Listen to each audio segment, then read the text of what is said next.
Éxodo 25:2 dice: «Di a los hijos de Israel que tomen para mí ofrenda. De todo varón que la diere de su voluntad, de corazón tomaréis mi ofrenda». Esta es la versión que da la Reina Valera, 1960. Y ustedes saben que no hacemos una crítica a la versión Reina Valera, como no la hacemos a la Nácar Colunga, ¿sí? Eh, Porque cada cual tiene sus cosas buenas, sus cosas criticables. Lo que ocurre es que cuando nosotros leemos esto, dice: «Di a los hijos de Israel que tomen para mí ofrenda». Y ustedes recordarán que hay ofrenda de olor grato, ofrenda que se quemaba, ¿sí? Que se llevaba al Mizbeach, al altar de bronce, que eran animalitos, algunas cosas de harina también, con aceite, con sal. Y esto se colocaba en el fuego, en ese yesh que ardía permanentemente, se quemaba y eso ascendía como un olor grato. Esas eran ofrendas. Pero esas eran las ofrendas encendidas. Aquí se utiliza la palabra ofrenda, aunque les soy franco, no me resulta muy feliz esta traducción, esta palabra. Considero que en este caso sería más adecuado entenderlo como donación. Y yo sé que esto escapa a lo que normalmente pueden ver en cualquier lugar, ¿sí? Decirse ofrenda, pero en este caso me parece adecuado, al menos hoy, traducir la palabra como donación. Repito, para que no tengamos la idea de entrada de que esto se refiere a esas ofrendas que se quemaban. Esto es otra cosa. Veámoslo desde este punto de vista, como una donación, como algo que se da voluntariamente. Una donación es algo que generalmente no lo estoy haciendo pensando en recibir algo, ¿sí? No estoy haciendo bajo la idea de una contraprestación. Lo estoy dando porque lo quiero dar, básicamente. Y van a ver que esto es algo muy importante. Ahora, esto que ocurrió en aquel momento en el Midbar, en el desierto, podríamos suponer que es solamente un acontecimiento histórico, como normalmente se toma al mal llamado Antiguo Testamento entre los grupos de las religiones mayoritarias. Se ven esto como hechos históricos, como cosas que ocurrieron en aquel momento. Dios le dijo al pueblo de Israel que tomen determinados bienes y los donen para un fin determinado. Bueno, es algo histórico, queda allí. Sin embargo, todos bien sabemos que estas cuestiones tienen un trasfondo espiritual, un contenido para nuestras vidas. Ahora, para poder entender un poco mejor las cosas, es necesario ir un poquito más atrás, a un cierto significado espiritual que contiene algo que vimos en otra porción. Me refiero a lo que ocurre con los egipcios en una de las plagas.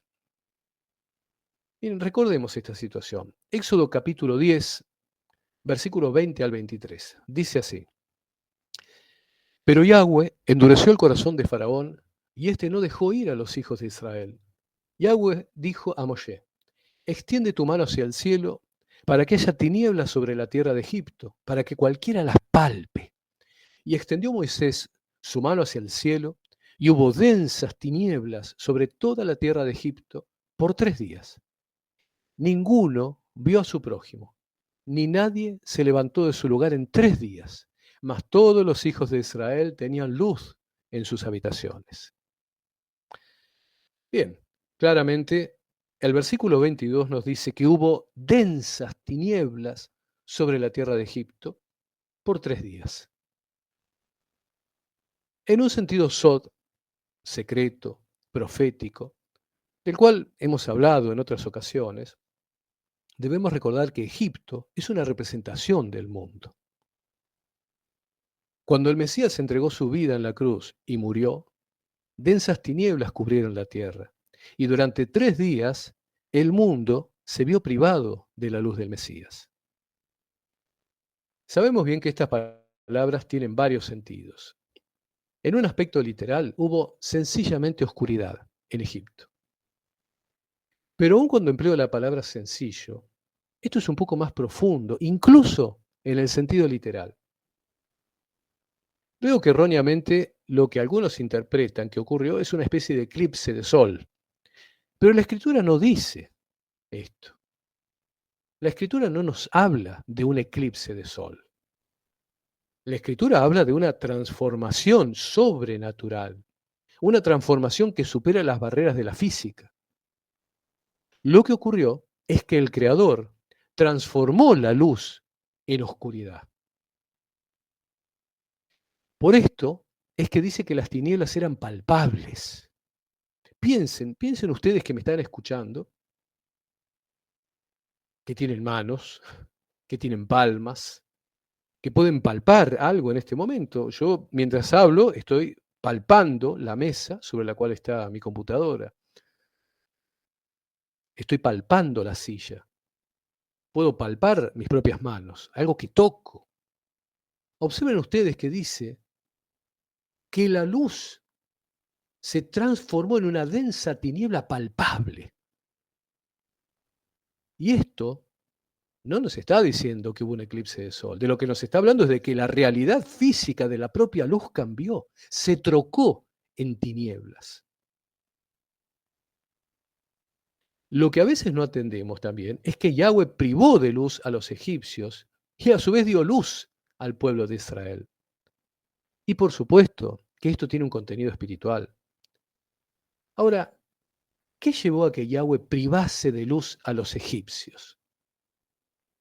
No fue otra cosa que la dureza del corazón de ese pueblo, luego de años de idolatría, luego de años de maldad. Recordemos que los egipcios fueron cómplices y partícipes de la esclavitud del pueblo. Y es por este motivo también que son despojados económicamente. ¿En qué cosa? En los bienes que entregan a los israelitas al salir de Egipto.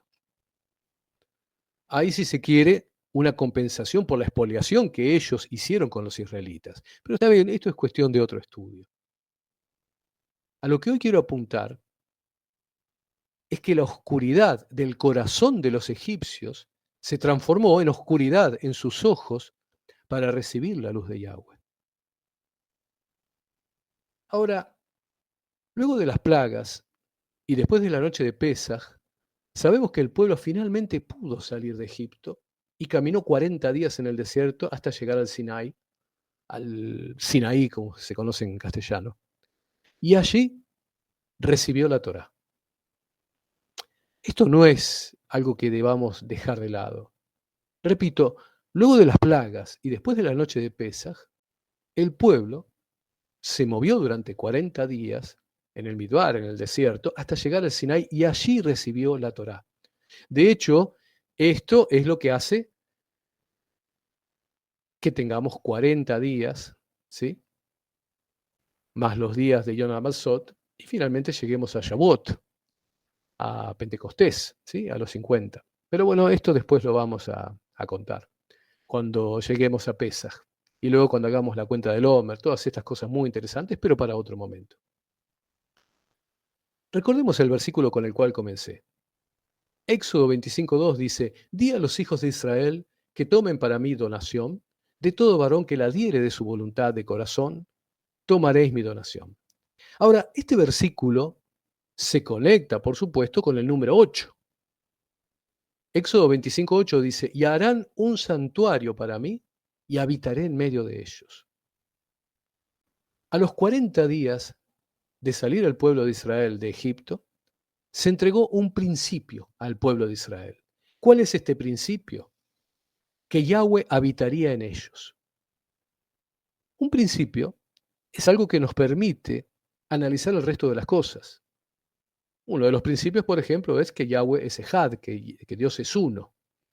Otro de los principios de los cuales no nos movemos, que son como cláusulas de fe, como dogmas, es que Yeshua es Elohim, que Jesús es Dios. Otro de los principios de los cuales no nos movemos es que hay una triunidad o trinidad o tres emanaciones, ¿sí?, de la deidad, Padre, Hijo, Ruach HaKodesh, Espíritu Santo. Quien se mueva de estos principios, bueno, muy bien, tendrá sus pensamientos, pero no será parte de nuestro mover. Todo aquel que niegue que Yeshua es Dios, que Yeshua es Elohim, que Jesús es Dios, bueno, pensará de esa forma, pero no habitará con nosotros. Todo aquel que niegue que Yeshua vino en carne, Basar, que Jesús vino en carne y habitó entre nosotros, que tuvo una doble entidad como Dios mismo y como hombre, todo aquel que niegue esto, bien, será su pensamiento, pero no compartirá con nosotros la cajal, la congregación. Y este también es un principio, que Yahweh habitaría con el pueblo de Israel. Observen ustedes de lo que estoy hablando. A los 40 días el pueblo recibió la Torá. Y Yahweh, en el versículo 8, le dicen que hagan un santuario para él. Hay una especie de doble entrega. Desde los cielos, Yahweh entrega el conocimiento de la Torá al pueblo de Israel, el conocimiento pleno, ¿sí? Completo, escrito por Moisés. Y desde la tierra, el pueblo de Israel entrega una donación, que aquí aparece como ofrenda. Ahora, ¿cuál es el sentido de esta donación del pueblo de Israel?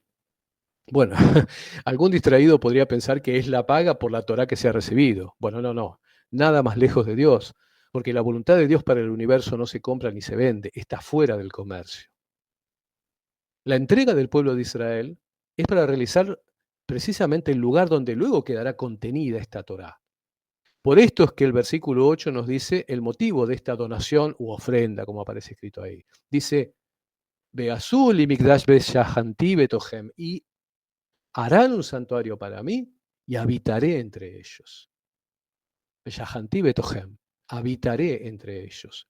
Hay una relación directa entre la entrega de la Torá y la indicación del tabernáculo, del Mishkan, ¿sí? De este santuario entre las personas. Ahora, ¿quién es el que habitará en medio del pueblo, entre el pueblo?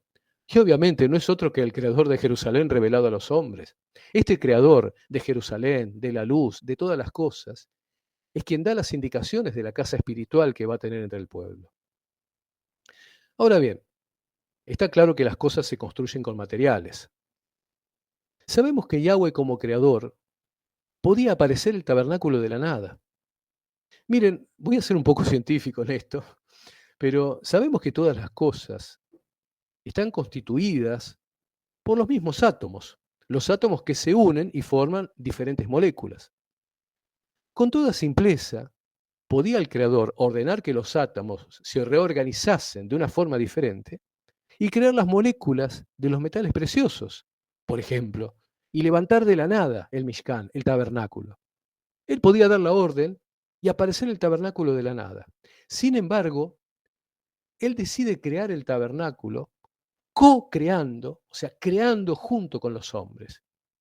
Y miren, aquí es donde encontramos una belleza, una perla espiritual escondida. Y es que el material principal con el que Yahweh va a contar para hacer la obra no es ni el oro, ni la plata, ni el cobre, ni esto ni lo otro. Ahora, tengo que decir que veo como desgraciadamente muchos comentaristas se pierden en abundar en dar explicaciones acerca del sentido espiritual del oro, de la plata, del bronce, etc.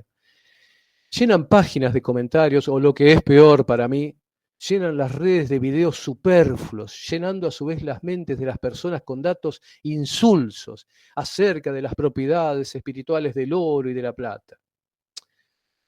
Miren, no estoy diciendo que esté mal indagar en estas cosas, pero no se debe ahondar sin antes no se ha visto lo que se encuentra en la superficie.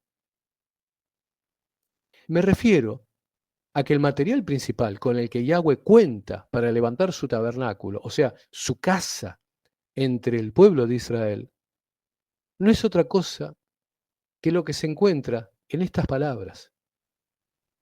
Meet kali yasher id benu libo, de todo hombre cuyo corazón sea tocado.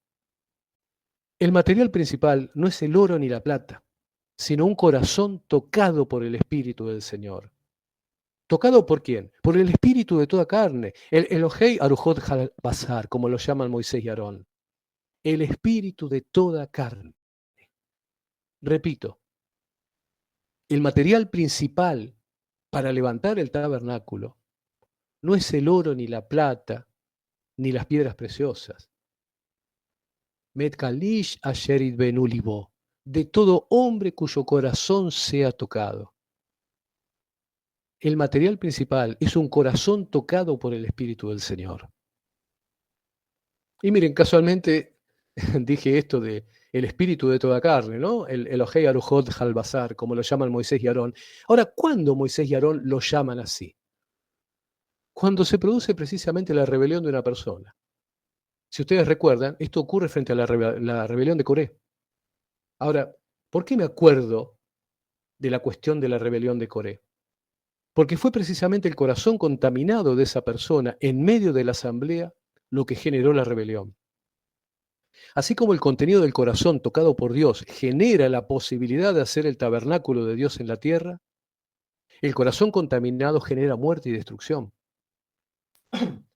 Si ustedes recuerdan, en aquel momento Yahweh se airó y dijo: apartaos de entre esta congregación y los consumiré en un momento. Y Moisés y Aarón se postran sobre sus rostros y dicen: Elohim, Elohim de los espíritus de toda carne, el Elohei Arujot, Halbazar. Le dicen: ¿no es un solo hombre el que pecó? ¿Por qué airarte contra toda la congregación? Y ustedes recuerden, ¿quiénes terminan muriendo? Todos aquellos que tenían sus corazones desviados. Recuerden que dice que la tierra abrió su boca y los tragó a ellos, a sus casas, a todos los hombres de Coré y a todos sus bienes. Y ellos, con todo lo que tenían, descendieron vivos al Seol y los cubrió la tierra, y perecieron de en medio de la congregación. En alguna forma, la actitud de estas personas terminó siendo suicida. Determinó el fin de sus propias vidas. Fin, le aclaro, que no tendrá perdón, pues estos no tienen parte en el mundo venidero. Pero Yeshua, desde los profundos de nuestro ser, nos dice: no te suicides, me tienes a mí, yo soy el Mesías, habrá risas. ¿Por qué digo habrá risas? Porque las risas son una expresión de la alegría. Y debo decir también que, sinceramente, y quiero decir algo personal, estoy cansado de ver predicadores que ponen rostros serios y creen que de esa forma son más espirituales. Recuerdo Salmo 126, versículos 2 y 3. Entonces vuestra boca se llenará de risa y nuestra lengua de alabanza. Entonces dirán las naciones: grandes cosas ha hecho Yahweh con estos. Grandes cosas ha hecho Yahweh con nosotros. Estaremos alegres. Nuestra boca se llenará de risa. Esto no es algo que debemos pasar por alto. Nuevamente hago hincapié en esto. El tabernáculo no se construye principalmente con oro, metales preciosos o pieles escogidas. El primer elemento necesario para poder levantar el tabernáculo es precisamente un corazón tocado espiritualmente por el Creador de todas las cosas.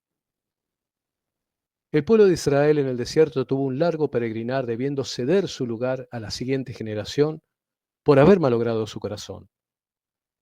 Recuerden el Salmo 95, versículo 10. Arebaim shana akut bedor, yaomer am toei lebab em behehem lo yedeu darjai. 40 años he estado en esta generación y he dicho: pueblo de corazón errante son, y no conocen mis caminos. Este corazón errante al que se refiere el Salmo, toei lebabhem, nos habla fundamentalmente de un corazón impaciente. Un corazón que, frente a la situación de tener que esperar en la voluntad del Creador, termina errando, dando vueltas de un lugar a otro, sin conseguir aquello que desea. Hay personas que constantemente están imaginando en su corazón escenarios posibles. Ocurre esto porque seguramente Dios quiere tal cosa. O me pasa esto porque seguramente Dios tiene preparado esto otro. Y cuando esas cosas que esperan no ocurren, en lugar de entender que se equivocaron en sus razonamientos, culpan a Dios por no hacer la voluntad que ellos tenían en sus mentes. O incluso dicen: Dios me da falsas expectativas, me siento engañado. O en el peor de los casos, me siento estafado por Dios, esto no es lo que esperaba. Sin embargo, recuerden ustedes lo que Yeshua nos dice: Ani aderech beaemet beahaim adejad lo va el ab el aidorhei. Yo soy el camino, la verdad y la vida. Nadie viene al Padre sino por mí. he aquí, se va a oír hasta el fin de la tierra. Hija de Sión, he aquí tu salvación. Inei Sheja, he aquí tu salvación. Y Yeshua parece decirnos desde el fondo de nuestros corazones, Berajamei Harabin Amadeat, Lahem Beet Saratam, con tu abundante misericordia estuviste a su lado en el tiempo de su angustia. Las pruebas han sido necesarias, las presentes, las pasadas y las futuras. Pero podemos tener la certeza de que si permitimos que nuestros corazones sean tocados por el Espíritu de toda carne, entonces Él verdaderamente va a habitar entre nosotros. Esta porción nos habla de una donación, de una entrega voluntaria, algo que se traduce aquí como ofrenda. Pero una donación que parte de un trasfondo espiritual mucho más importante que el oro, que la plata, que todo aquello que podemos valorar con el dinero. Esta donación nos habla, en primer lugar, de una donación del corazón, de una entrega completa desde lo más profundo de cada ser humano. Yo creo que en este día hay una invitación para cada uno de nosotros a que quitemos de nuestros corazones todo aquello que pueda impedir que se transformen en una donación santa, pura, para el espíritu de toda carne. Yo creo que si hacemos ese pequeño ejercicio de limpiar, de purificar nuestros corazones, de evaluar nuestras prioridades, nuestras necesidades, nuestro corazón será recibido como una donación, como una ofrenda voluntaria para Yahweh, y finalmente se concretará aquello de que Él habitará entre nosotros. Esto no es algo imposible, esto no es algo que esté ajeno. Beazú, Limigdash, Beyahanti Betohem. Harán un santuario para mí y habitaré entre ellos. Beyahanti Betohem. Habitaré entre ellos. Que hoy este llamado de Yeshua a habitar entre nosotros se haga palpable como fue la luz para el pueblo de Israel. Este es un audio para las congregaciones nazarenas y para todos aquellos hermanos que nos siguen. Permita que Ruach HaKodesh, que el Espíritu Santo limpie su corazón y que se transforme en una donación, en una ofrenda pura si se quiere, para construir el tabernáculo espiritual en la tierra. Shalom.